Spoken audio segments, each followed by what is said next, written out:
तो स्वागत है आप सभी का केमिस्ट्री सफ़र में। और आज का हमारा टॉपिक है बेंजीन। तो सबसे पहले हम बेंजीन की संरचना को एक बार देख लेते हैं।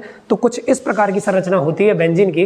इसमें आपको जो काले काले गोले दिखाई दे रहे हैं वो कार्बन के गोले हैं, और जो छोटे छोटे गोले आप कार्बन के साथ जो जुड़े हुए हैं वो हाइड्रोजन के परमाणु हैं। आप इस प्रकार देखिए कि यहाँ पर जो आपको रेड कलर के गोले दिखाई दे रहे हैं वो कार्बन के हैं, और जो ब्लू कलर के गोले दिखाई दे रहे हैं वो हाइड्रोजन के हैं। ये जिस बॉन्ड से जुड़े हुए हैं उसे सहसंयोजी आबंध कहते हैं, यानी कि कोवेलेंट बॉन्ड कहते हैं। बिल्कुल शुरू से जानिए कि बेंजीन क्या है। तो सबसे पहले हमारा पहला सवाल है कि बेंजीन क्या है। बेंजीन क्या है। तो सबसे पहला सवाल, सबसे बड़ा सवाल ये है, आज हम इस वीडियो में ये जानने वाले हैं कि बेंजीन क्या होती है, इसके गुण क्या होते हैं, ये कहाँ पाई जाती है, इसके उपयोग क्या होते हैं, और इसकी बहुत सारी संरचनाएं जिनके बारे में आज हम जानने वाले हैं। तो लगातार आप कॉपी पेन ले लीजिए और लगातार बैठे रहिए मेरे साथ, इस वीडियो को पूरा देखिए। आपको जरूर ये गारंटी के साथ मैं कह रहा हूँ कि आपको मज़ा आने वाला है इस वीडियो में। तो मैंने पहला सवाल लिखा कि बेंजीन क्या है। तो देखिए सबसे पहले यहाँ पर लिखा एक हाइड्रोकार्बन है, एक हाइड्रोकार्बन है, यानी कि कार्बन और हाइड्रोजन से मिलकर बना है ना। तो मैंने लिखा एक हाइड्रोकार्बन है। अच्छा, मैंने यहाँ पर लिखा एक कार्बनिक यौगिक है, एक कार्बनिक यौगिक है। बिल्कुल सही, इसको कार्बनिक यौगिक कहते हैं। तो एक कार्बनिक यौगिक है। अच्छा, सभी एरोमेटिक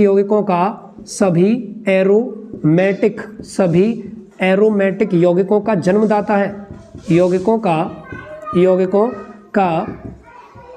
जन्मदाता है। मैंने कहा कि बेंजीन एक हाइड्रोकार्बन है, एक कार्बनिक यौगिक है, सभी एरोमेटिक यौगिकों का जन्मदाता है। अगर मैं यहाँ पर लिखूँ कि बेंजीन प्राकृतिक रूप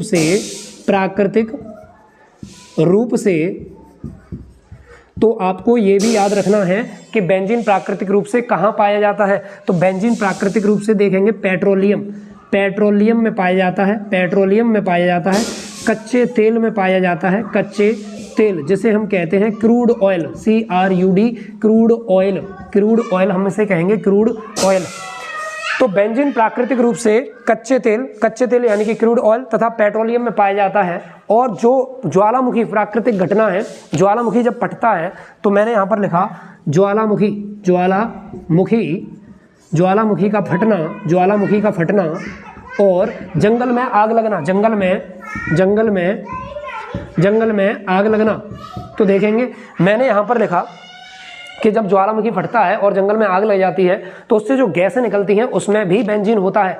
तो सबसे पहले बेंजीन के बारे में बेसिक जानकारी आप यहाँ से लेंगे कि बेंजीन क्या है। बेंजीन एक हाइड्रोकार्बन है, एक कार्बनिक यौगिक है, सभी एरोमेटिक यौगिकों का जन्मदाता है। बेंजीन प्राकृतिक रूप से पेट्रोलियम में पाया जाता है, कच्चे तेल में पाया जाता है। ज्वालामुखी जब फटता है, जब ये घटना होती है तो वहाँ भी बेंजीन उपस्थित होता है। और जंगल में जब आग लग जाए तो जो गैसें निकलती हैं उसमें भी बेंजीन की उपस्थिति होती है। तो चलिए अब आगे जानते हैं। अब बात करते हैं बेंजीन की खोज की। तो मैंने यहाँ पर लिखा कि बेंजीन की खोज, तो खोज कब हुई है बेंजीन की। तो बेंजीन की खोज सन 1825 ईस्वी में माइकल फैराडे ने की थी। अच्छा, इन्होंने कैसे खोज की ये भी जानेंगे। इन्होंने सबसे पहले प्रदीपन गैसें देखी। इन्होंने सबसे पहले प्रदीपन गैसें देखी। ये प्रदीपन गैसें क्या होती हैं? ये गैसीय ईंधन को जलाने पर निकलती हैं, गैसीय ईंधन को जलाने पर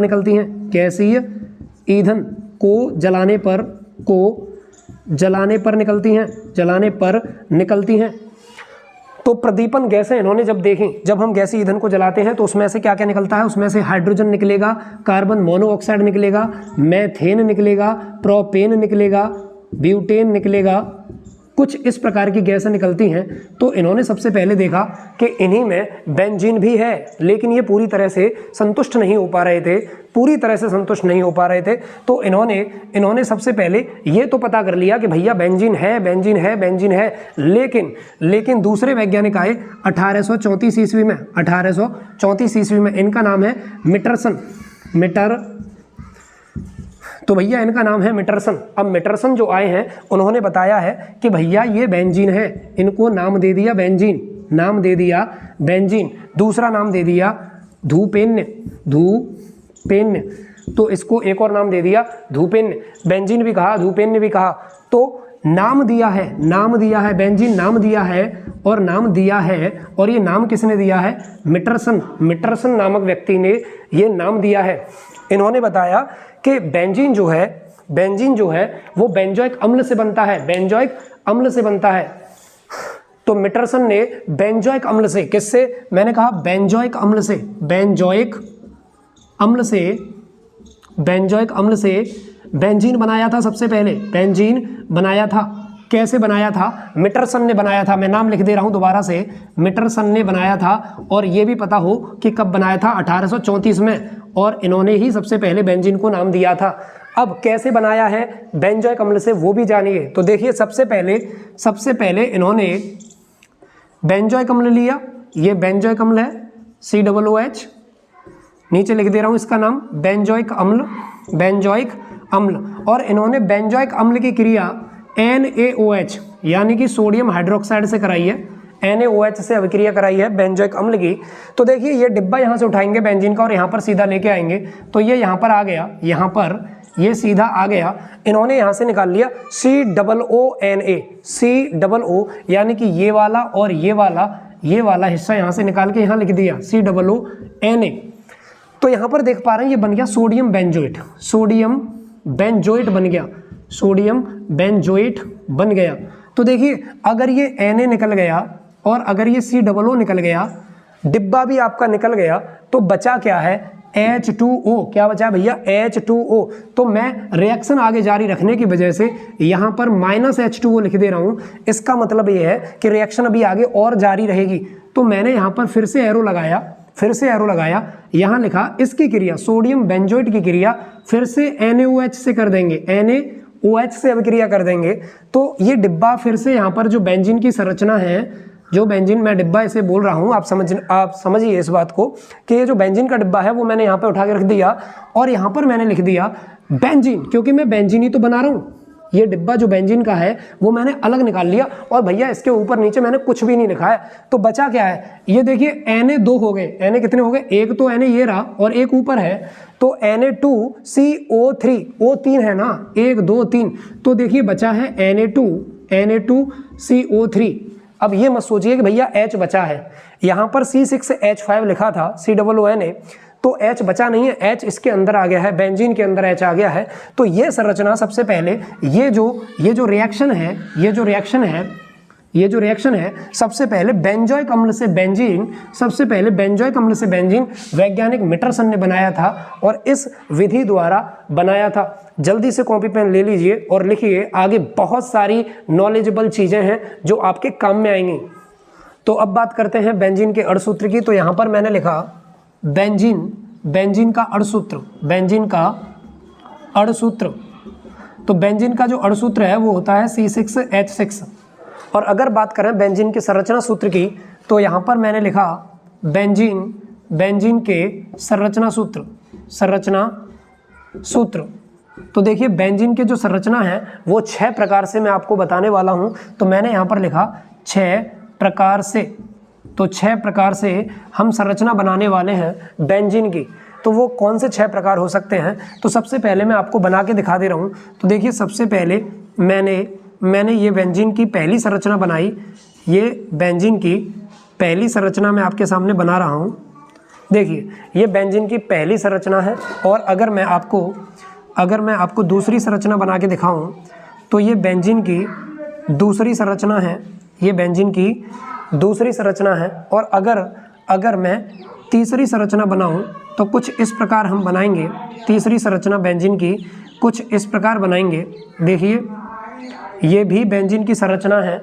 और अगर मैं एक और संरचना आपके सामने बनाऊं तो हम कुछ इस प्रकार बेंजीन की संरचना को बनाएंगे। देखिए हम कुछ इस प्रकार बेंजीन की संरचना को बनाएंगे। ये मैंने अगली जो चौथी संरचना है वो बनाई, तो कुछ इस प्रकार बेंजीन की संरचना होगी। और इसके बाद अगर मैं ये वाली संरचना बनाऊं तो इसको तो आप पहले से जानते ही हो, कुछ इस प्रकार आप बनाते हो संरचना। और अगर अंत में एक और संरचना बना दी जाए तो कुछ इस प्रकार बनती है। तो आप देख लीजिए ये सारी संरचनाएं मैंने आपके सामने बना दी हैं। इस वाली संरचना को डायगोनल स्ट्रक्चर कहते हैं। डायगोनल स्ट्रक्चर बोलते हैं। इसे हम पैरेलल स्ट्रक्चर बोलते हैं। इसको हम प्रिज्मेटिक क्या बोलेंगे? प्रिज्मेटिक स्ट्रक्चर बोलते हैं। ये बेंजीन का प्रिज्मेटिक स्ट्रक्चर है, प्रिज्मेटिक स्ट्रक्चर। इसे हम सेंट्रिक स्ट्रक्चर बोलते हैं। मैंने यहाँ पर लिखा सेंट्रिक स्ट्रक्चर बोलते हैं। और इसको बताइए, इसको हम कौन सा स्ट्रक्चर बोलते हैं? इसको हम बोलते हैं, जो भैया तुम बनाते हो तुम्हारे इंटर में है, अल्टरनेट स्ट्रक्चर बोलते हैं। अल्टरनेट स्ट्रक्चर हम इसको बोलते हैं। एक और जो मैंने लास्ट में बेंजीन बनाई है उसको हम क्या बोलेंगे? जल्दी से कमेंट बॉक्स में लिखकर बता दीजिए। इसे हम पार्शियल स्ट्रक्चर बोलते हैं। अब बात करते हैं कि इसकी खोज कौन से वैज्ञानिक ने की थी। तो इसकी खोज सन 1867 ईस्वी में वैज्ञानिक क्लाउस ने की थी। इसकी खोज सन 1867 ईस्वी में वैज्ञानिक क्लाउस ने की थी। अगर मैं पैरेलल बेंजीन की बात करूं तो इसकी खोज भी 1867 में हुई थी। और यहाँ पर जेम्स डेवर, यहाँ पर लिख दे रहा हूँ, जेम्स डेवर नाम के व्यक्ति थे। उन्होंने आपके पैरेलल स्ट्रक्चर की खोज की थी। अब मैं बात करूं प्रिज्मेटिक स्ट्रक्चर की खोज तो आपकी 1869 में लैंडेनबर्ग ने की थी। प्रिज्मेटिक स्ट्रक्चर की अगर हम बात करें तो 1869 ईस्वी में लैंडेनबर्ग ने खोज की थी। अगर हम सेंट्रिक स्ट्रक्चर की बात करें तो सेंट्रिक स्ट्रक्चर की 1887 में आर्मस्ट्रॉन्ग ने खोज की थी। एक बार फिर से देख लीजिए, मैं सबकी बता दे रहा हूं आपको। डायगोनल स्ट्रक्चर 1867 में वैज्ञानिक क्लाउस ने डायगोनल स्ट्रक्चर बनाया था बेंजीन का।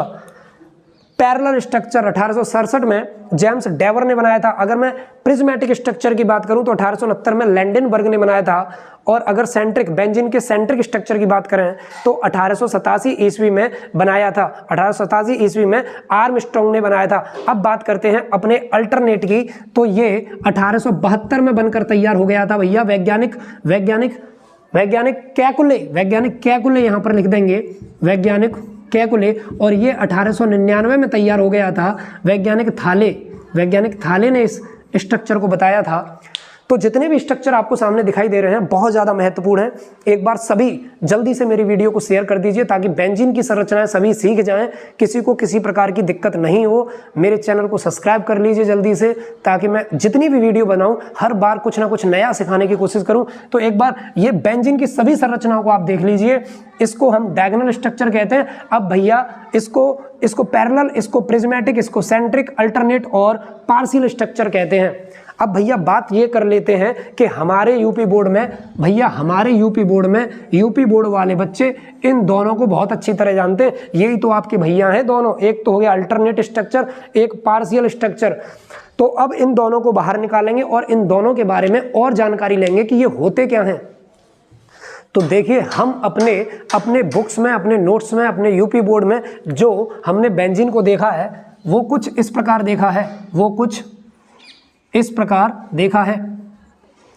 अगर ऐसे नहीं देखा तो कुछ इस प्रकार देखा होगा। दोनों में अंतर है। अच्छा, अगर ऐसे नहीं तो भैया ये तो जरूर ही देखा होगा। तो ये हमारी बुक्स में अवेलेबल है तीनों स्ट्रक्चर। तो देखिए, इसको हम अल्टरनेट स्ट्रक्चर, इसे पार्शियल स्ट्रक्चर कहते हैं। यानी कि ये थाले की संरचना है, ये वैज्ञानिक कैकुले की संरचना है।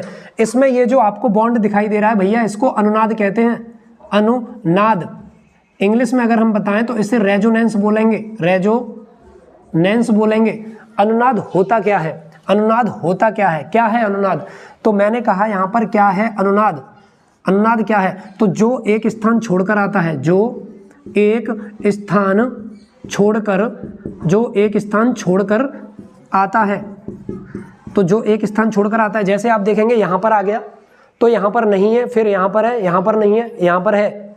ऐसे ही देखिए अगर मैं इसको यहाँ पर उठा के रख दूँ, जैसे मैंने इसमें रखा है, अगर मैं इसको यहाँ पर रख दूँ तो मुझे ये वाली जगह इसकी खाली छोड़नी पड़ेगी।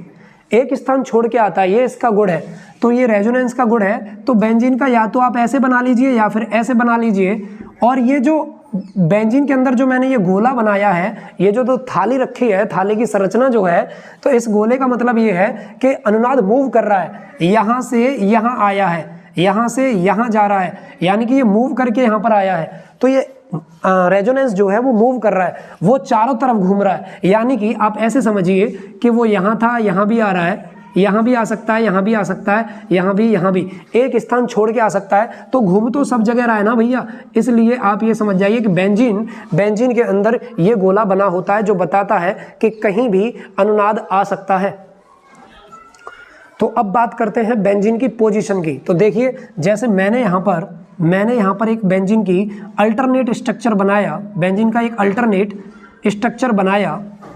आप अल्टरनेट के अलावा थाली स्ट्रक्चर भी बना सकते हो। तो मैंने एक अल्टरनेट स्ट्रक्चर बनाया, अगर मैं यहाँ पर कोई ग्रुप लगा दूँ तो देखिए हम ये जानेंगे कि उसकी पोजीशन क्या होगी। अगर कोई दूसरा यौगिक उससे जुड़ेगा तो यहाँ पर दूसरा समूह अगर हम जोड़ते हैं तो यहाँ पर इसकी पोजीशन को ऑर्थो नाम देंगे।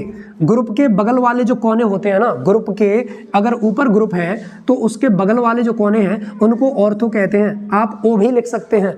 ऑर्थो के बगल वाले जो कोने होते हैं उनको हम मेटा कहते हैं। आप उनको एम भी लिख सकते हो। ग्रुप के सामने वाले कोने को हम पैरा कहते हैं, उसको आप पी से भी डिनोट कर सकते हो। तो ये आपको पोजीशन भी पता होनी चाहिए कि ये कोने ऑर्थो पोजीशन, ये वाले बेंजीन के कोने मेटा पोजीशन, और ग्रुप के सामने वाला होता है पैरा पोजीशन। आज मुझे लग रहा है कि आपको पूरा बेंजीन समझ में आ रहा है, और मेरी वीडियो आप जरूर लाइक करेंगे, शेयर करेंगे, बिल्कुल नहीं शेयर करना भूलेंगे, ताकि सभी ज़्यादा से ज़्यादा संख्या में जुड़ें और छोटे छोटे कॉन्सेप्ट सीखते चले जाएं, ताकि हम अच्छे लेवल तक केमिस्ट्री को पहुंचा सकें। तो अगर हमसे पूछा जाए कि बेंजीन में कितने सिग्मा बंध हैं और कितने पाई बंध हैं, यानी कि कितने सिग्मा बॉन्ड और कितने पाई बॉन्ड हैं, तो वो देखिए, उसे सीखिए सबसे पहले।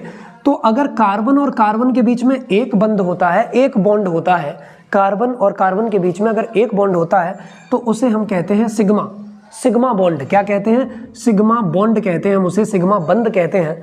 अगर कार्बन और कार्बन के बीच में दो बंध होते हैं तो एक हो जाता है भैया सिग्मा और एक हो जाता है पाई। एक हो जाता है सिग्मा बंध और दूसरा हो जाता है पाई बंध। अगर कार्बन और कार्बन के बीच में तीन बंध हैं, तो भैया एक हो जाता है सिग्मा और दो हो जाते हैं पाई। एक हो जाता है सिग्मा और दो हो जाते हैं पाई। इसी प्रकार हम अगर बेंजीन की संरचना बनाएं तो बेंजीन की कुछ इस प्रकार अगर मैं कुछ इस प्रकार बेंजीन की संरचना बनाऊं तो आप देख पाएंगे कि अगर मैंने यहाँ पर डबल बॉन्ड लगाया, फिर मैं यहाँ पर लगाऊंगा, फिर मैं यहाँ पर डबल बॉन्ड लगाऊंगा और एक एक हाइड्रोजन सबसे जोड़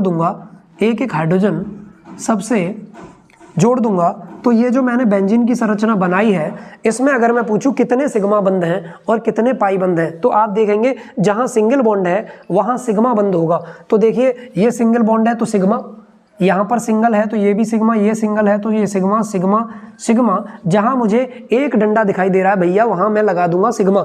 तो देखो यहाँ पर एक है तो सिग्मा और सिग्मा। तो मैंने यहाँ पर जहाँ एक दिखाई दे रहा है तो मैं सारे सिग्मा काउंट कर लेता हूँ। मैंने एक बात और बताई है कि जहाँ डबल बॉन्ड होता है वहाँ भी एक सिग्मा होता है। तो भैया यहाँ डबल बॉन्ड है, इसका मतलब एक सिग्मा यहाँ पर है, यहाँ पर डबल बॉन्ड है तो एक सिग्मा यहाँ पर है, यहाँ पर डबल बॉन्ड है तो एक सिग्मा यहाँ पर भी है। सारे सिग्मा जोड़ लेते हैं तो देखिए 1 2 3 4 5 6 7 8 9 10 11 12। तो मैंने यहाँ पर लिख दिया भैया 12 तो सिग्मा बंध है इसमें, 12 सिग्मा बॉन्ड है इसमें 12। और अगर पाई बंध की बात करें तो देखिए एक पाई तो ये हो गया, क्योंकि डबल बॉन्ड में एक सिग्मा होता है एक पाई होता है, एक पाई ये हो गया और एक पाई ये हो गया। तो बेंजीन की संरचना में 12 सिग्मा बंध होते हैं और तीन पाई बंध होते हैं, 3 पाई बंध होते हैं। ये बात भी आप लिख लीजिए। तो अब भैया बैठे रहिए बिल्कुल। अब बात करते हैं भौतिक गुणों की, बेंजीन के भौतिक गुणों की बात करते हैं। तो मैंने यहाँ पर लिखा बेंजीन के भौतिक गुण। बेंजीन के भौतिक गुण की बात करेंगे कि इसमें क्या क्या खास बात है, क्या क्या गुण है बेंजीन के। तो देखिए पहला जो है मैंने लिखा यह एक रंगहीन द्रव होता है, यह एक रंगहीन द्रव है, रंगहीन द्रव है। दूसरी अगर मैं इसकी बात लिखूं तो इसका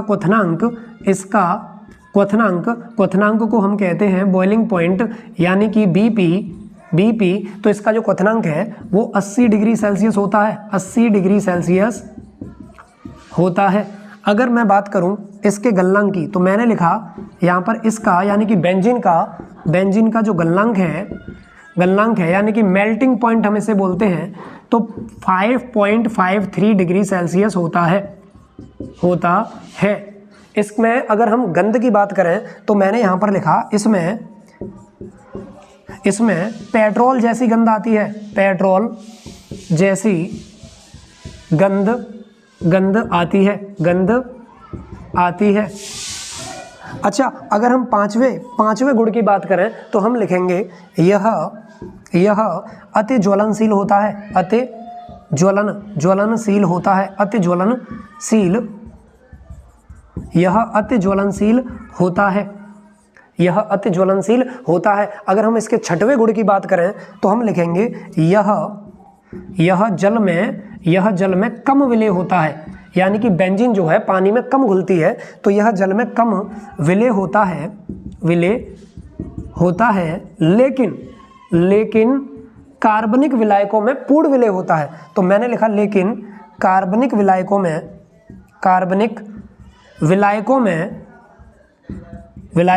में पूर्ण विलेय होता है, पूर्ण विलेय है। तो मैंने यहाँ पर लिख दिए इसके भौतिक गुण, एक बार जल्दी देख लेते हैं। बेंजीन एक रंगहीन द्रव है, इसका क्वथनांक 80 डिग्री सेल्सियस होता है, इसका गलनांक 5.53 डिग्री सेल्सियस होता है, इसमें पेट्रोल जैसी गंध आती है, यह अति ज्वलनशील होता है, यह जल में कम विलेय होता है, लेकिन कार्बनिक विलायकों में पूर्ण विलेय होता है। तो मुझे उम्मीद है कि आप इस वीडियो को आनंद के साथ देख रहे हैं और पूरा ही आनंद ले रहे हैं, साथ ही साथ आप लिख भी रहे हैं ताकि आपको नॉलेज भी होती जाए। और उम्मीद करता हूं कि आप मेरी सारी वीडियो इसी प्रकार देखते हैं, तो मैं आपके लिए ही भैया मेहनत कर रहा हूं। आप ये सारे भौतिक गुण लिख लीजिए। तो भैया अब बात करते हैं बेंजीन के रासायनिक गुणों की। तो देखिए ये एग्जाम की दृष्टि से बहुत इंपॉर्टेंट भी है, 12th के बोर्ड एग्जाम में ये पूछे भी जाते हैं। तो अब हम बात करेंगे बेंजीन के रासायनिक गुणों की। बेंजीन के रासायनिक गुण। तो देखिए बेंजीन के रासायनिक गुणों की हम बात करेंगे तो सबसे पहला जो पॉइंट है वो मैंने लिखा कि भैया Cl2 से अभिक्रिया, इसका मतलब है क्लोरीन से अभिक्रिया कराएंगे हम बेंजीन की। तो देखिए मैंने यहाँ पर लिखा बेंजीन C6H6 होता है, इसकी अभिक्रिया मैंने Cl2 से कराई है, यानी कि क्लोरीन से इसकी अभिक्रिया हमने कराई है। और ध्यान रखें कि ये अभिक्रिया प्रकाश की अनुपस्थिति में होगी, प्रकाश की अनुपस्थिति में हम इस अभिक्रिया को कराएंगे, प्रकाश की अनुपस्थिति में इस अभिक्रिया को कराएंगे। तो C6 यहाँ से लेंगे और ये जो 6H है ना, यहाँ से 5 ले लीजिए। तो भैया एक H बचा है ना, अभी एक Cl ले लो तो एक Cl यहाँ भी बचेगा। तो यानी कि यहाँ पर Cl मैंने जोड़ दिया C6H5Cl, तो HCl हमारे पास बचा है, तो वो मैंने पीछे लिख दिया HCl, यानी कि क्लोरोबेंजीन बन गया, क्लोरोबेंजीन बन गया। तो ये बेंजीन से क्लोरोबेंजीन बन गया। एग्जाम में ये क्वेश्चन काफ़ी इंपॉर्टेंट रहता है कि आप कैसे प्राप्त करेंगे बेंजीन से क्लोरोबेंजीन। अगर मैं इसके दूसरे रासायनिक गुण की बात करूं तो CH3Cl से अभिक्रिया करा लो, CH3Cl से अभिक्रिया हम करा लेंगे। तो भैया ये मेथिल क्लोराइड है, मेथिल क्लोराइड, बेंजीन की क्रिया करा देते हैं। अगर मैं C6H6 यानी कि बेंजीन की क्रिया मेथिल क्लोराइड से करा दूं, CH3Cl मेथिल क्लोराइड से करा दूं और निर्जल AlCl3 की उपस्थिति में AlCl3 की उपस्थिति में यह विक्रिया करा दूं तो भैया टॉलुइन बन जाता है। टॉलुइन का सूत्र क्या है? C6H5CH3, C6H5CH3। तो एक H यहाँ से बचेगा जो Cl के साथ चला जाएगा, उससे भैया ये कहेगा कि तू आजा भैया, मैं अकेला बच्चा हूँ, शादी कर लेते हैं दोनों, है ना। तो C6H5CH3 भैया जो अकेला H है ना, अब बहुत दिन हो गए, शादी करवा देते हैं Cl के साथ, तो ये टॉलुइन बन गया। क्या बन गया? टॉलुइन बन गया। और ये एग्जाम में क्वेश्चन आता है कि बेंजीन से टॉलुइन आप कैसे प्राप्त करोगे, तो आप ऐसे बता सकते हो, इस प्रकार आप बता सकते हो। अगर मैं इसके तीसरे रासायनिक गुण की बात करूं तो आप HNO3 से अभिक्रिया करा दो, HNO3 से आप अभिक्रिया करा दो। किसकी अभिक्रिया कराओगे भैया? बेंजीन पढ़ रहे हैं तो बेंजीन की कराएंगे। C6H6 की क्रिया अगर मैं HNO3 से करा दूं और सांद्र H2SO4 की उपस्थिति में करा दूं, तो भैया याद रखेंगे यहाँ से आप बनाएंगे C6H5NO2। देखो एक बार, C6H5NO2 यहाँ से बन जाएगा। तो मैंने लिखा C6H5NO2, इसको नाइट्रोबेंजीन बोलते हैं। क्या बोलते हैं? नाइट्रोबेंजीन हम बोलते हैं। तो बचा क्या है? देखो C6H5 यानी कि एक H तो यहाँ पर बचा है। अच्छा, NO2 यानी कि एक O बचा है, 2 H बची हैं। तो भैया एक O 2 H बची हैं, यानी कि पानी का पाउच बचा है ना। तो पी लेंगे पानी के पाउच को। यहाँ पर हमने लिख दिया बेंजीन। बेंजीन से नाइट्रोबेंजीन बन गया। तीनों रिएक्शन एक बार जल्दी से देख लो।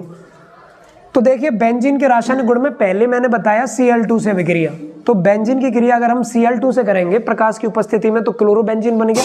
तो बेंजीन से क्लोरोबेंजीन हमने बना लिया। इसी प्रकार बेंजीन की मेथिल क्लोराइड से विक्रिया कराई तो टॉलुइन बन गया। बेंजीन से टॉलुइन इंपॉर्टेंट रिएक्शन है। और इसी प्रकार हमने HNO3 से क्रिया करा दी बेंजीन की, तो बेंजीन से नाइट्रोबेंजीन बन गया। यानी कि ये तीनों क्वेश्चन बहुत अच्छे हैं। आप कैसे प्राप्त करेंगे? बेंजीन से टॉलुइन, बेंजीन से नाइट्रोबेंजीन और बेंजीन से क्लोरोबेंजीन। ये सारे रासायनिक गुण हैं बेंजीन के, आप जरूर इनको लिख लीजिएगा, आगे बहुत काम में आएंगे। तो चलिए अब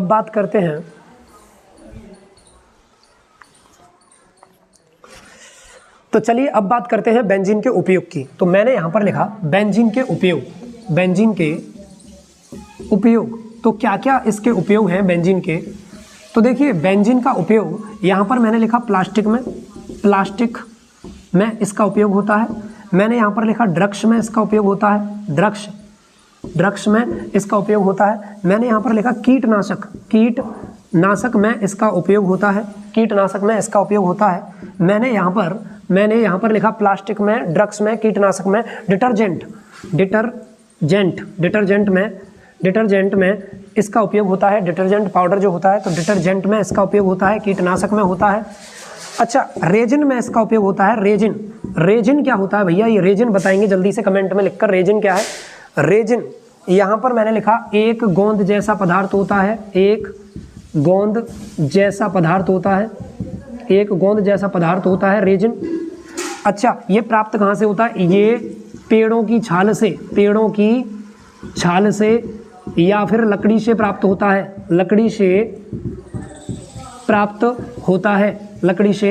होता है। रेजिन लकड़ी पर वार्निश करने के काम में आता है, तथा इसके साथ ही रेजिन जो है आपका अगरबत्ती आपने देखी है, घर पे हम पूजा करते हैं जय माँ, तो अगरबत्ती जो है सदियों से बनती चली आ रही है, तो अगरबत्ती में भी रेजिन का उपयोग होता है, रेजिन का प्रयोग होता है। तो रेजिन एक गोंद जैसा पदार्थ होता है जो पेड़ की छाल से प्राप्त होता है, तो इसमें भी बेंजीन उपयोगी है।